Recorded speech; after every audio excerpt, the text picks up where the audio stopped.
Երբ ենք մենք ձեզ տեսնելու լիակատար ազատության մեջ։ Սա ահավոր բյուրոկրատական երկիր է, այդ պատճառով հուսամ այս ամիս, հուսամ։ ԱՄՆ-ում կալանավորված դոգմա կանոնով Վարդան Ղուկասյանն այս ամիս դուրս կգա Հենդերսոնի բանտից։ Վարդան Ղուկասյանը, որ գրեթե 10 ամիս ԱՄՆ-ում անազատության մեջ էր եւ բողոքարկել էր միգրացիոն դատարանի որոշումը, փաստաբան Լևոն Բաղդասարյանի խոսքով որոշել է այլևս չսպասել վերաքննիչ դատարանի որոշմանը եւ ԱՄՆ-ից առաջիկայում կմեկնի երրորդ երկիր։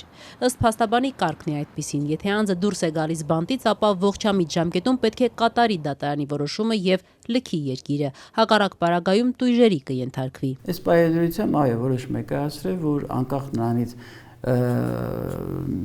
միգրացիոն վերահսկիչ դատարանը, այսպես ասած, ինչ վճիռ կայացնի կբավարարի բողոքը իր թե ոչ,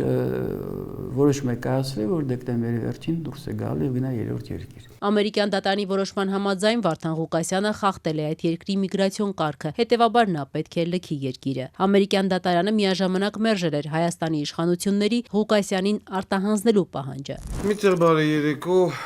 միտեղ բարի։ Հայաստանում նրա դեմ մի շարք հոդվածներով քրեական գործ է հարուցված շորթման, բռնության կոչերի, դատավորի հասցեին սպառնալիքներ հնչեցնելու համար, Ղուկասյանը սակայն մեղադրանքները չի ընդունում։ Թե որ երկիր է մեկնելու Վարդան Ղուկասյանը, փաստաբան Լևոն Բաղդասարյանը փակագծեր չի բացում։ Նրա պնդմամբ այս պահին ԴՕԿ-ի ղեկավարը 5 երկրից հրավեր է ստացել։ Այդ երկրներն ըստ փաստաբանի Ղուկասյանին հատուկ վիզա են տրամադրելու, ապահովելով նրա կեցությունն ու անվտանգությունը։ Վերջնական որոշումը կայացնի դուրս գալուց հետո, որի վերաբերյալ կիրազեկվեք։ Ռուսաստանը կա այդ երկրների ցանկում։ 5 երկիր տվել են իրենց հատուկ վիզայի կարգավիճակի, այսպես ասած, եւ որ պայն որոշումը կայացվի, թե որ երկիր է գնալու, բացառապես այդ երկրի անունը կտրվի ձեզ։ Իսկ դուք ասում եք, որ նա ունի, այսինքն այդ երկրների պետությունների կողմից, միգրացիոն ծառայությունների կողմից ինքը ունի արդեն Նայեք, վիզայի երկու տարբերակ կա։ Մի տարբերակը երբ դուրս է գալի, գնում է երրորդ երկիր եւ խնդրում է տվյալ երկրից ապաստան, կացություն եւ այլն, անվտանգություն եւ այլն։ Եվ հատուկ վիզայի կարգավիճակ կա, տվյալ դեպքում այն ինչ որ օգտվել է Վարդան Ղուկասյանը,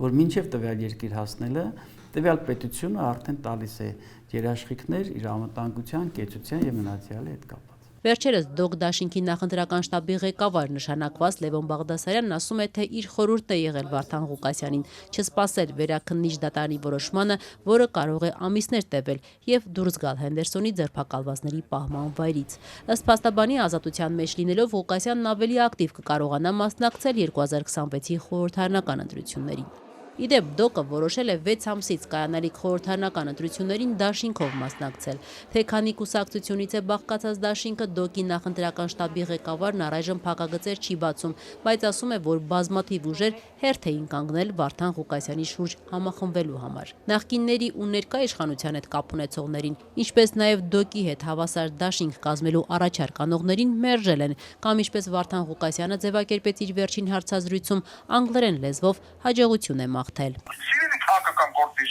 goodbye my friends։ Առներն են խոսում, շանջատենը մեծ։ Մեղմ եմ ասում, հերթի տակ էին այդ քաղաքական ուժերը եւ մնացյալը, ովքեր ցանկանում էին իրենց առաջարկությունը ներկայացնել։ Սկզբունքը ԴՕԿ դաշինքի եւ պատվավոր նախագահ Վարդան Ղուկասյանը եղել է հետեւյալը, որ բացառապես բոլորը կարող են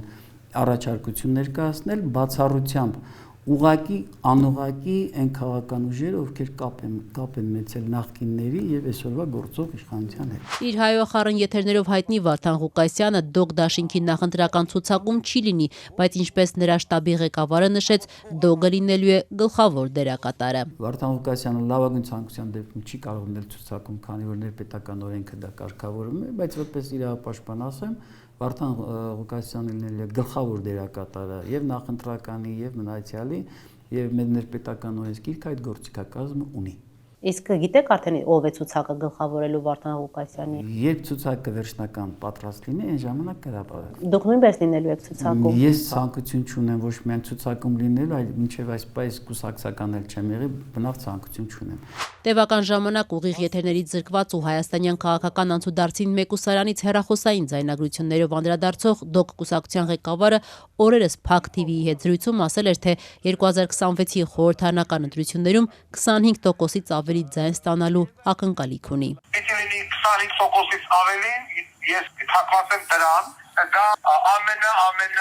ամենավատագույն ցուցանիշն է լինելու։ Միջազգային հանրապետական ինստիտուտի այս հուլիսին անցկացված հարցումների արդյունքով Վարդան Ղուկասյանի դոկ կուսակցության օգտին պատրաստ է եղել քվեարկել ընտրողների միայն 1%-ը։